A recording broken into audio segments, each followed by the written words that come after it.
You've had a crazy year, obviously, with White Lotus. When we first met and talked, it was actually at the junket, and you told me that this was your first time doing anything, and you were kind of Yeah, trying to adjust. So how has yeah. the release been for you? Did anything surprise you about your first time with a huge project? I mean, everything has been pretty surprising. This whole last since the end of 2023 when I actually got casted. So ever since we met at the press junket, things have just kind of gotten a bit more crazy, like in a good way, because I guess as the series came out, being in Thailand, I think for the first 4 episodes that came out, it was people started recognizing me in Thailand, and it was really nice. People coming up to me and just talking to me, asking for pictures. It's been very, very amazing. And then coming to America for pretty much the second half of the of the season, and I guess as it progresses towards the end, I think my character seems to have kind of more and more involvement with it, and it kind of reflected, I guess, in just how I was received here in LA, sort of going to the Grove and going to these like just walking around markets and stuff, and having people actually recognize me and come up to me and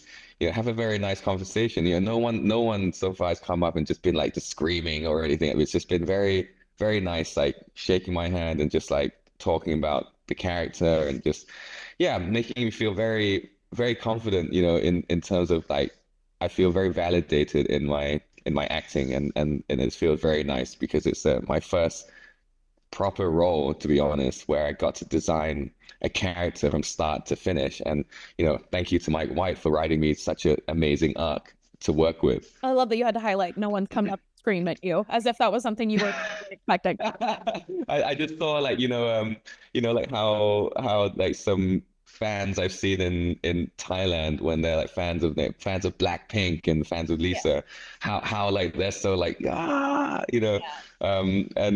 with me it was actually very like, hey, it's Guy Talk, and then like shake my hand and it would actually have like a nice conversation. It was very nice, very Good. refreshing. On the Lisa of it all, so many of your scenes were with her. Yeah.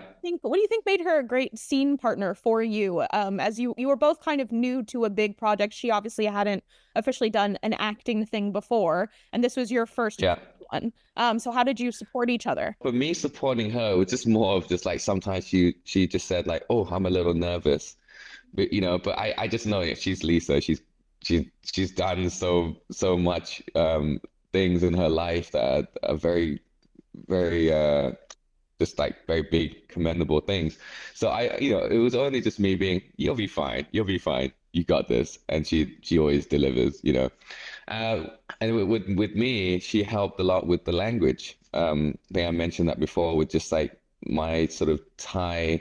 When I speak Thai, I'm still sort of speaking with a little bit of a like a British accent. Like the locals can kind of tell that, oh, this guy's not like exactly local. He speaks Thai, but he's definitely not from here. So she helped me just with that some words and just like helping tweak the sentences and changing the words to make it more like just more natural for me to say and more flow. So we gave each other a lot of we just supported each other really well on set, and became really good friends. Obviously because we spent a lot of time together because the most of our scenes are together and our schedules are pretty much the same. So it's inevitable that we kind of got to know each other very well. Both of you were pop stars in the making because one of you has been going viral recently for singing that you've done a little diggity moment, and people were shocked Yeah. that you had a voice on you too. So two pop stars Yeah. who knew were on White Lotus at the same time. Would you be open to reuniting with her on a future project? Is that something that you would consider? Absolutely. I'd love to work with her again. She's great to work with. She's fun.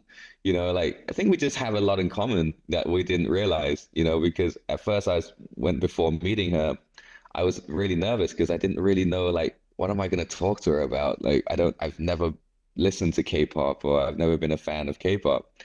But now listening, especially after watching her perform at Coachella, I'm a fan. Like I've never watched her do her what she's known for, known to Pretty do. crazy, huh? It's pretty crazy. And first Coachella, and you know, and Lisa was so nice. She got Alice to give me one of those bands to Artists, get yeah.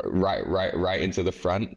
And that's how I met Rose as well. And Lisa's mom was there. She was like, "Oh, Tim, you're here. Like, come and meet Rose." And it was just like it just felt like like a little family gathering in a way. So it was very nice. And Lisa just coming up on the stage, and I was kind of mesmerized, because I've meeting her in Samui and working with her for 7 months. I just got to know her as like Lisa, like as she is, a very humble, kind girl, and she was very kind to my daughter, and it was a beautiful moment there, and to seeing her doing her first solo Coachella and doing so well, and with her friends and family there, it just felt very complete. I just it was very nice. There's been a lot of conversation online after the finale dropped that there were several deleted scenes. Were there any for you that were included guide talk that you wish people had gotten to see from any episode in the series? Yeah, I mean, I think there was kind of some deleted scenes. There are scenes that I'm not sure if I can actually talk about this because I haven't asked Lisa or Mike White yet. So I think with that one I'll have to hold. But that if I can ask them if I can talk about it and they allow me to, I would love to talk about it because it was a very interesting scene that I was when I read in the script, I was like, oh wow, this is gonna happen.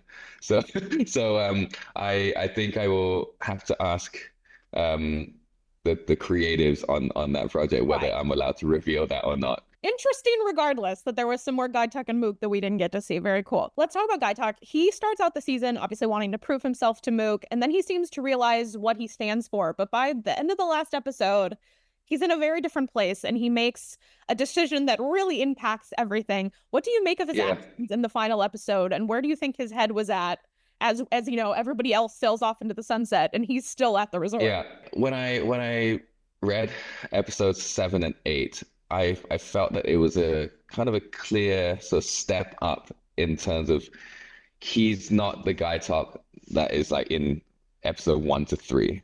You know, there's a lot of pressure on him now that he finds out that Valentin is the guy that let those robbers in and potentially the one that kind of put him in harm's way.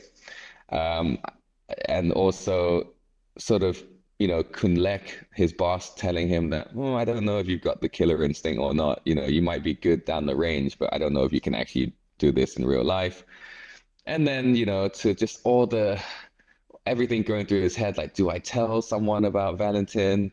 If I do, he's now told me that, I'm dead if I go back home, and in Guy Talk being Guy Talk, he's just like, I don't want to sort of hurt anyone. Why can't I just catch a break and just like do something right? And obviously he feels that Mook is slipping from him, even though she was kind of in like more into him, sort of like, once she kind of found that he's been given more responsibility by being given a weapon. But obviously he lost it. So it was like so many things going through his head, and I really enjoyed that. I really took some time before each scene to just kind of like be in my head and just like tell myself what's been going on. And then the last scene, I think that was the scene that I kind of enjoyed filming the most because it was so intense in my head. I kind of made myself kind of hyperventilate a little bit when I was breathing really heavily after, pulling the trigger, and sort of, I tried to portray that in the facial expressions that, psyching himself up to just pull the trigger because he's got his boss shouting at him like, kill him. And then he's thinking about Mook, who he believes is now not interested in him anymore after that last interaction. And just everything, just psyching up. And I don't know if this is going up against my beliefs, but damn it, like I feel like I've lost everything because of my beliefs. So it was just like that moment, just psyching myself up, pulling the trigger, and then after seeing Rick fall into the water, that kind of realization that I, oh my God, I've just taken someone's life, and I swore that I was never gonna do this.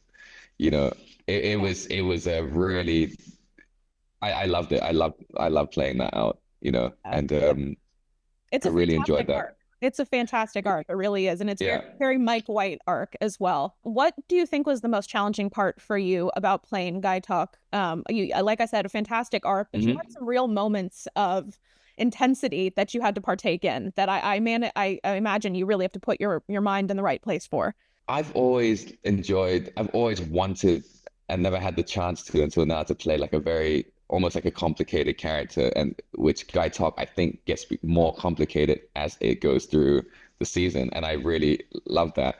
But I didn't find that too hard as much as playing a very smiley character because I felt like the Guy Talk is probably quite close to who I am, especially in the beginning episodes of how like he's just I'm just kind of like that and just like smiling a lot, especially around a girl that I like. I just can't stop smiling, and I just like keeps talking while my teeth are still showing, and sometimes I felt like, did I do that scene okay? Because I felt like I wasn't acting, and but Mike was like, no, no, that was great. We got it, we got it, So I had to just trust Mike White that was good. And when I actually got to see it, I was like, oh, okay, yeah, it works. Yeah, it's Because genuine. He's enjoying yeah, himself. Yeah. yeah, Until he's yeah, for not. sure. Until he's not enjoying himself, and then it's very clear. Yeah. Yeah, yeah. So I think that was one of the challenging things. It's like because I've never acted in that type of role where I'm smiley before. Because every role I've had before this, I've always played like a corrupt policeman, a drug dealer, like a prison guard or something like that, where it's just a bit more serious. So I feel like I'm acting because I'm being very serious now, you know. Yeah. So that was one of the things. But another thing was when handling the weapon, because I have been in the military, I have trained with like especially handguns a lot because when working as a bodyguard, we didn't use rifles anymore. So when I was holding the handgun in this season, it just like a lot of the time, Mike or Ben, the cinematographer, had to come and tell me, it's like, oh, Tame, you're holding it like a professional again. Like I need you to like be a bit more awkward, and I tried my best to make it look as awkward as possible, but you know, I realized that my grip on the gun, as soon as I grip it, it's just a, a good grip, I guess. So when I was in that range scene, I couldn't not have a good grip because it just feels too unnatural. So what I did to make it look a bit more unprofessional is to when I present my weapon, instead of presenting it sort of punching it out like that, I just cast it like that, which is actually not what you're supposed to do. You're supposed to go like that, so you Yeah. get a good sight picture immediately. But to go like this, you kind of have to adjust it again. So that's what those are one of the things I had to put in to kind of make it look like, okay, he's he's still like a very beginner. So there are little things I try to put in there that I could to make it not look like he's used it before. You're just so much of a pro. Hard to let go of the instincts. Yeah, for sure. It was great. Thank you. Obviously, the show goes mega viral, and every single week, the discourse online is crazy. Do you let yourself go and read Yeah. things? And if so, was there like a meme that you saw that like took you out and was like, I can't believe that this is part of something that I'm, involved with? That I mean I really just I really did just go in and look at all the comments, all the videos. I was so excited, I wanted to know what people thought because I've never had such a platform where people were gonna see a lot of me, So I was really curious to see what people were gonna think of my character.